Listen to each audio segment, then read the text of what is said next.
Halo semuanya, selamat datang kembali di channel ini. Pada kesempatan kali ini kita akan mempelajari salah satu fungsi yang ada di Excel, yaitu fungsi if. Ya, fungsi if ini adalah salah satu dari fungsi Excel yang paling banyak digunakan oleh orang. Ya, oleh karena itu sangat bagus apabila kita mengetahui bagaimana cara menggunakan fungsi if ini dan apa maksudnya, ya, sehingga kemudian bisa membantu kita dalam menggunakan Excel. Nah, untuk menjelaskannya lebih baik kita langsung saja kepada contohnya, ya, supaya nanti sambil dijelaskan di situ sambil melihat contohnya.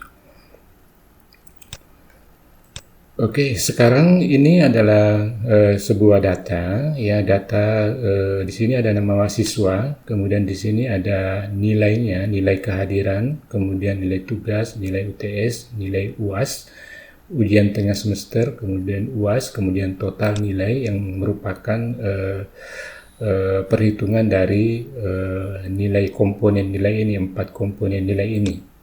Jadi ini adalah totalnya. Ya, kemudian datanya ada berapa di sini? Ya, ada lebih dari 10, 15-an barangkali. Oke. Kita mulai saja dengan fungsi if. Bagaimana cara menggunakannya? Ya, fungsi if itu sebenarnya artinya adalah jika, ya. Jika. Jadi kalau kita ingin menggunakannya, misalnya di sini kita ingin memberikan informasi apakah mahasiswa ini lulus atau tidak, ya. Jadi apakah misalnya nilainya ini yang mereka sudah kumpulkan, sudah ditotal itu memenuhi standar kelulusan atau tidak, gitu ya. Jadi misalnya kita ini masukkan, kita menggunakan fungsi if untuk mengetahuinya. Caranya adalah kita masukkan dulu sama dengan, selalu seperti itu kalau fungsi, ya, demikian juga dengan formula atau rumus selalu didahului dengan sama dengan. Lalu kita langsung mengetik if, ya, if artinya jika, ya. Nah, kemudian kita masukkan kurung pembuka seperti itu. Lalu kita pilih H7 ini. Jika nilai H7 itu maksudnya begitu, ya, dibacanya seperti itu. Jika nilai H7 lebih besar, misalnya lebih besar, bisa kita gunakan lebih besar, lebih kecil sama dengan, lebih besar sama dengan, lebih kecil sama dengan, atau tidak sama dengan, bisa kita lakukan seperti itu. Jadi sekali lagi bacanya, jika nilai H7 itu lebih besar dari 75 misalnya, ya. Jadi kalau nilai di sini itu lebih besar dari 75, kemudian titik 2, maka orangnya itu lulus, kita kasih lulus di sini. Dan kalau tidak, artinya persyaratan lebih besar dari 75 itu tidak terpenuhi, maka orangnya tersebut tidak lulus. Jadi kita kasih lagi titik koma di sini, kemudian tanda kutip, karena kita menggunakan teks, dia harus diapit dengan tanda kutip, tidak lulus, kemudian kita tutup dengan tanda koma. Jadi pengertiannya adalah jika nilai di H7 itu lebih besar dari 75 titik koma, ya. Orang biasa juga menggunakan koma di sini, ya, untuk mengantarai ini. Tapi di sini di komputer saya itu titik koma. Jadi jika nilai H7 lebih besar dari 75, ya, itu persyaratannya, maka orangnya lulus. Jadi yang dimunculkan itu yang pertama, yaitu lulus. Jika kemudian itu tidak terpenuhi, artinya nilai di H7 itu lebih kecil dari 75, maka yang muncul nanti itu adalah alternatif jawaban yang kedua, yaitu tidak lulus. Ya, oke, kita coba enter. Nah, seperti itu. Jadi dia lulus karena terpenuhi di sini ada 80,5, berarti dia lebih besar dari 75, ya. Dan dia berarti lulus, ya. Lebih besar dari 75 berarti dia lulus. Coba kita tarik ke bawah untuk mengisi yang lain. Jadi caranya seperti ini, ya. Untuk mengcopy kita tarik saja ke bawah. Nah, kelihatan kita buktikan ini semuanya yang di atas 75 itu lulus. Lalu kemudian 67,5, 75 juga lulus. Kenapa 75 juga lulus? Kenapa 75 tidak lulus? Karena kita katakan tadi lebih besar dari 75. Jadi dia harus 75,1 baru bisa lulus. Nah, kemudian yang lain ya kalau di bawah 75 tidak lulus. Oke, kita periksa. Jadi ini adalah contoh penggunaan dari fungsi if ya yang sangat bermanfaat. Nah, bagaimana misalnya jadi tergantung kepada berapa standar yang kita pakai. Kalau misalnya kita ingin mengatakan bahwa 75 itu termasuk, berarti kita katakan lebih besar sama dengan kita tambahkan sama dengan di sini. Ya, maka nanti 75 akan lulus juga. Nah, sekarang kan belum lulus karena tidak termasuk 75, oke? Jadi saya enter di sini, kemudian saya timpa lagi ke bawah untuk membuktikan bahwa sekarang 75 itu juga lulus. Oke, sekarang 75 ini sudah lulus. Tadi tidak lulus. Oke, jadi di sini kita bisa menggunakan sama dengan, lebih besar, lebih kecil sama dengan, tidak sama dengan, dan sebagainya. Jadi itu adalah contoh yang pertama ya.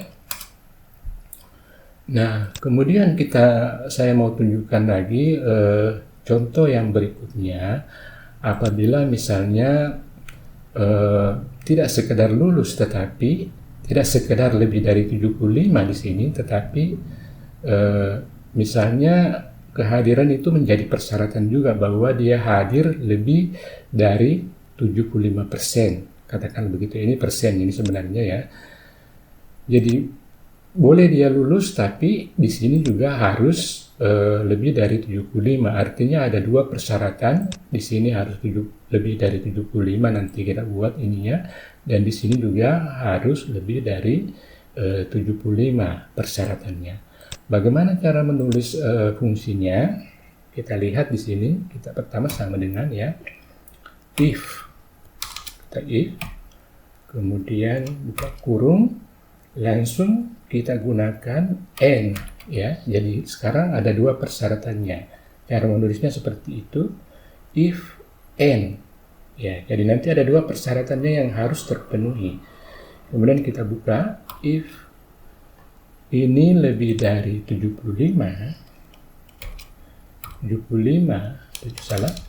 lebih dari 75 titik koma.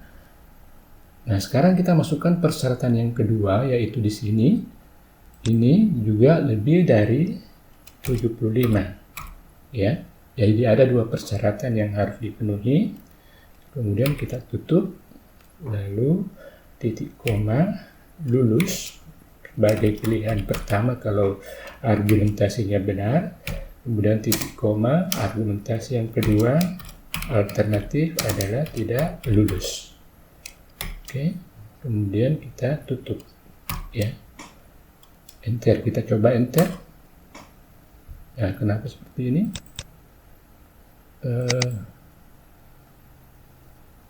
Ada kesalahan ya. Sini.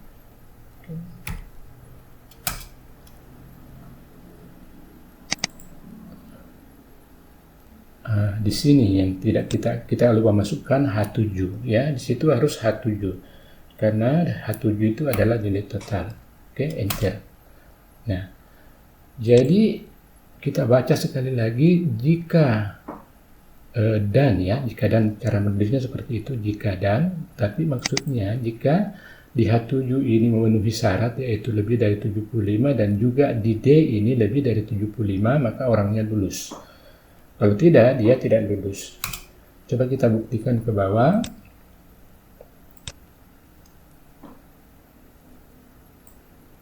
Nah,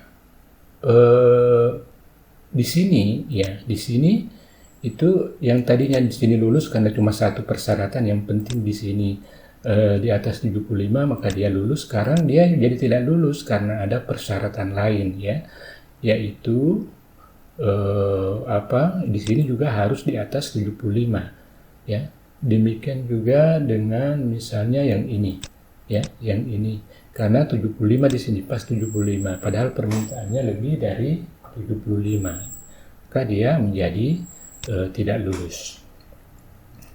Nah, alternatif yang berikutnya adalah seperti tadi, tapi digunakan OR, ya. Jadi kita copy saja ini barangkali, ya, copy, kemudian nanti kita pindahkan karena modelnya hampir sama. Keliru ya, undo. Kita tulis saja di sini if or, sekarang kita gunakan or H ini lebih besar dari 75 titik koma. Nah, sekarang or atau apa? Kita cari di sini atau ini misalnya lebih dari 75 atau ini lebih dari 75 kurung, kemudian lulus pilihan pertama, ya.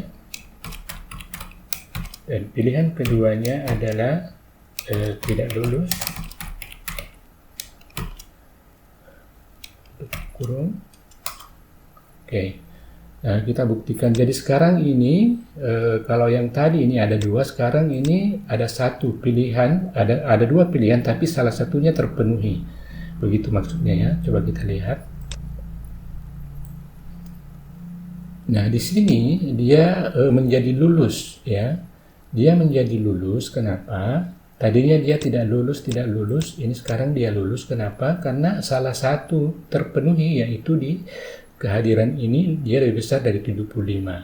Karena kita menggunakan or di sini, or itu artinya atau, ya, artinya salah satu memenuhi persyaratan. Salah satu terpenuhi, begitu, ya. Nah, begitu juga di sini lulus, ya, karena salah satunya terpenuhi. Di sini dia tidak lulus karena ini tidak terpenuhi. Di sini lulus karena cuma satu tadi permintaannya. Nah, oke, jadi dengan mengetahui if, kalian bisa lihat bahwa sangat bermanfaat untuk kita kemudian menganalisis data dengan cepat, ya. Tergantung kepada data yang kita miliki itu data apa, lalu kemudian perintahnya kita masukkan di sini.